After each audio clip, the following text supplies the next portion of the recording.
হাফেজ কাজী আবু রায়হানের ওস্তাদ, অনেক বহু আলিমের ওস্তাদ তিনি দিক নির্দেশনামূলক কিছু কথাও বলবেন, আমরা সবাই শুনব।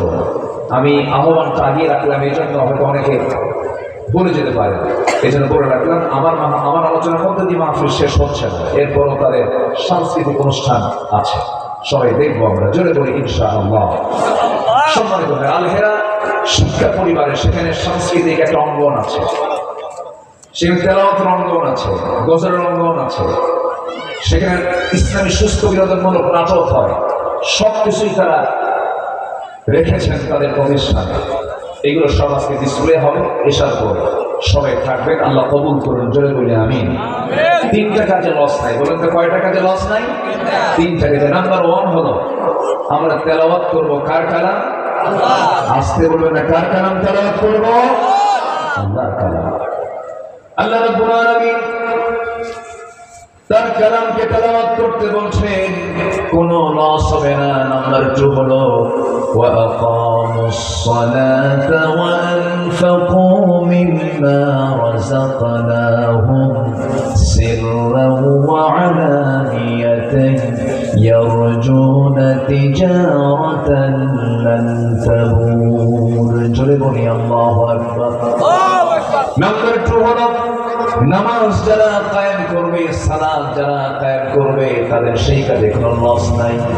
আমার দেশে এখন নামাজ আদায় হয়, আজান দেয়, কেউ গেলে গেল, কেউ না গেলে না গেল, নামাজ কায়েমের কিন্তু পরিবেশ এখনো হয় নাই, নামাজ কায়েম হয় নাই।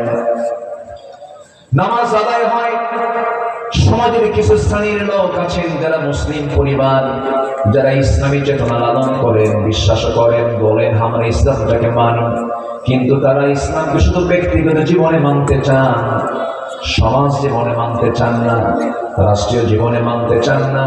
অনেকে নামাজ পড়তে রাজি, কিন্তু নামাজ কায়েম করতে রাজি না। আছে না নাই? আসতে বলবেন না, আছে না নাই? আছে। আল্লাহ রাব্বুল আলামিন নামাজ কায়েমের ব্যাপারে সবাইকে, সব ইমামদারকে ডাক দিয়ে বলছেন, তোমরা নামাজ কায়েমের সংগ্রাম করো, নামাজ কায়েমের তোমরা কাজ করো। আল্লাহ পাক আরেক জায়গায় বলছেন, আল্লাযীনা ইম্মাক্কান্নাহুম ফিল আরদ আকামুস সালাতা ওয়া আতাহুস যাকাতা ওয়া আমারু বিল মা'রুফি ওয়া নাহাউ আনিল মুনকার। দুনিয়ার জিন্দেগিতে আমি যাদেরকে রাজত্ব দেব, ক্ষমতা দেব, তারা 14 দফা নয়, 8 দফা নয়, 7 দফা নয়, 19 দফা নয়, এরকম কোন দফার দরকার নেই। মাত্র আল্লাহ রাব্বুল আলামিন বললেন 4টা দফা তোমরা সমাজে চালু করে দাও, রাষ্ট্রীয় পর্যায়ে তোমরা বাস্তবায়ন করো। 4 দফা কয় দফা বলে? এই 4টা দফা যে হুকুম দিয়েছেন, এটা মোল্লার কথা না, আল্লাহর কথা। আসতে বলুন, কার কথা? আল্লাহর কথা। আল্লাহ বলছেন দুনিয়াতে যারা ক্ষমতা পাবে তারা 4টা আইন তারা সমাজে চালু করবে, রাষ্ট্রীয় পর্যায়ে চালু করবে। নাম্বার 1 হলো তারা কি করবে? ক্ষমতা পাওয়া মাত্রই তাদের 1 নাম্বার কাজ হবে নামাজকে তারা কায়েম করে ফেলবে। প্রধানমন্ত্রী পিছনে মন্ত্রী পরিষদ নামাজ পড়বে, এরপরে মন্ত্রীর পিছনে সচিবরা নামাজ পড়বে, এসপির পিছনে ওসিরা নামাজ পড়বে, ওসির পিছনে এসআইরা নামাজ পড়বে। এইরকম করে করে প্রত্যেকটা জায়গায় নামাজের পরিবেশ তৈরি হয়ে যাবে। নামাজ ভিত্তিক সমাজ, নামাজ ভিত্তিক রাষ্ট্র যদি গড়ে ওঠে, আল্লাহ রাব্বুল আলামিন নিজে ওয়াদা করছেন, লা ফাতাহনা আলাইহিম বারাকাতিম মিনাস সামাই ওয়াল আরদ। জোরে বলুন আল্লাহু আকবার। আসমান এবং জমিনের রহমতের দরজা ওপেন করে দিবেন তিনি আমার কে? কার ওয়াদা এটা? আল্লাহর ওয়াদা। কিন্তু দুঃখজনক হলো সত্য, আমার দেশ, আমার দেশের নাগরিক বারবার শুধু ধোঁকা খায়। এই 53 বছর যারা এই দেশের নেতৃত্বের শীর্ষে ছিলেন, দেশ যারা চালু শাসন করেছেন, কেউ ইসলামের কথা বলেননি, কেউ কোরআনের কথা বলেননি, অন্ন বস্ত্র শিক্ষা বাসস্থান চিকিৎসার কথা বলে বলে মানুষকে শুধু ধোঁকা দিয়েছেন, এমনও কথা বলেছেন, নির্বাচনের আগে বলেছেন আমরা যদি ক্ষমতায় যাই মদিনার সনদে দেশ চালাবো। মদিনার সনদে দেশ চলে নাই, মোদির সনদে দেশ চলেছে। আসতে বলবেন না, জোরে বলুন ঠিক কিনা? অতএব এই প্রকার বারবার আমরা খেতে চাই না।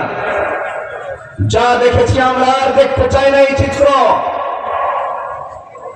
আমরা আগামী দেশ দেখতে চাই, কোরআনের দেশ, ইসলামের দেশ। রাজি আছেন কারা কারা? হাত উঁচু করে দেখা। কেউ তো স্লোগান দেন না, স্লোগান দেন না।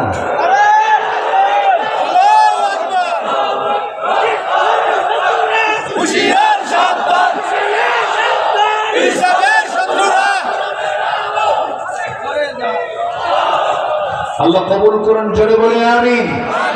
আরো জোরে আমিন। স্লোগান হচ্ছে না, কারণ আছে। চেয়ারে বসা তো মাহফিলের সৌন্দর্য হলো যে নিচে বসলে ভালো হয়, সুন্দর একটি পরিবেশ থাকে। যাই হোক, তার অল্প সময় এই আয়োজনটা করেছেন, বলি আলহামদুলিল্লাহ। জোরে বলি আলহামদুলিল্লাহ। আদর্শ নাগরিক তৈরি করার জন্য দ্বীনি শিক্ষার কোনো বিকল্প নেই। দ্বীনি শিক্ষার এই কার্যক্রমে আমরা অংশগ্রহণ করব। জোরে বলি ইনশাআল্লাহ। আরো জোরে বলি ইনশাআল্লাহ। আশপাশ থেকে আজান কানে আসছে, সবার পক্ষ থেকে দু একজন আজানের জবাব দিয়ে দিন। সম্মানিত ভাইরা, তেলাওয়াতকৃত উল্লিখিত আয়াতটা আমি শেষ করতে চাচ্ছি, সময় খুবই অল্প, আর 2-4 মিনিট হয়তো কথা বলতে পারবো। তাহলে আল্লাহর কালামের তেলাওয়াত প্রচার প্রসারের দরকার আছে না নাই বলেন? আজকে চিন্তা করুন, বিগত 16 বছর জাকির নায়েকের মতো, ডক্টর ইউসুফ আল কারসাবির মতো জগৎধন্য আলেমদেরকে আমার বেশি ভুগতে দেওয়া হয়নি, কিন্তু অপসংস্কৃতির অঙ্গনে সালমান খান, শাহরুখ খান, চরিত্র বিধ্বংসী এই সমস্ত ব্যক্তিদেরকে বিগত 16 বছর আমন্ত্রণ করা হয়েছে।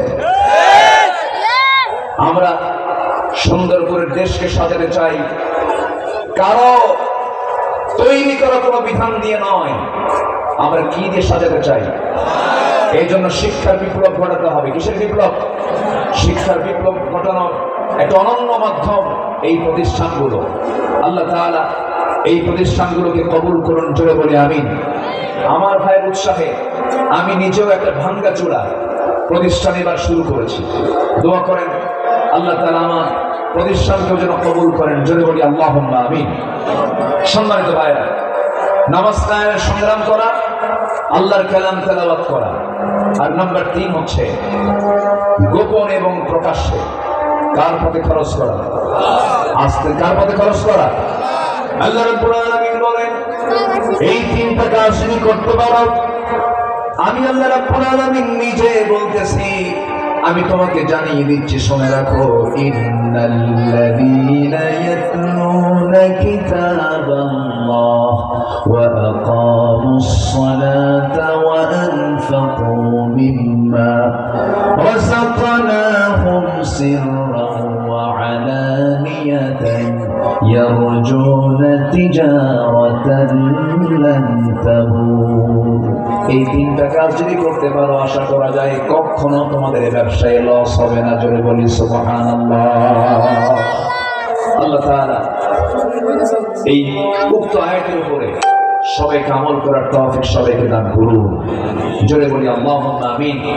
একটা আহ্বান চলছে আযান, এর মাঝে কথা বলাটা আমি মনে করি বেমানান মনে হচ্ছে। যতটুকু হয়েছে আমি এখানে শেষ করতে চাচ্ছি, এবং সবাই যারা এসেছেন, আমি মনে করি নাই যে আমি মাহফিলের আজকে মেহমান। আমি আমার বন্ধুর দাওয়াতে এসেছি, আমি এটা মনে করিনি, এটা আমার একটা দায়িত্ব মনে করেছি। আমি এসেছি, প্রতিষ্ঠানের পাশে আমি দাঁড়িয়েছি। প্রতিষ্ঠানকে এগিয়ে নেবার দায়িত্ব জাফর ভাইয়ের একার না সবার? একার না সবার? সবার দায়িত্ব। এই দায়িত্ব অনুভূতি আল্লাহ তাআলা আমাদের মধ্যে যেন জাগ্রত করে দেন, এই আশাবাদ কামনা করছি। এবং আজকের এই প্রোগ্রামের যারা আয়োজক, যারা কষ্ট করেছেন, পরিশ্রম করেছেন, শ্রম দিয়েছেন, আল্লাহ তুমি তাদের সবাইকে উত্তম জাযায়ে খায়ের দান করো। এবং এই রাস্তায় আয়োজন কর্তৃক অনেকের চলাফেরা একটু বিঘ্নতা ঘটতে পারে, বিঘ্নতা এসেছে হয়তো বা, ক্ষমা সুন্দর দৃষ্টি কামনা করছি। আমি আমার কথা আর না বাড়িয়ে দোয়া আমি শেষ করছি দোয়ার মধ্য দিয়ে। আমরা সবাই ছোট্ট একটি দোয়ার মধ্য দিয়ে আমরা মাহফিলের পরিসমাপ্তি টানছি এই অধিবেশনে। এবং সেকেন্ড অধিবেশন হবে সংস্কৃতি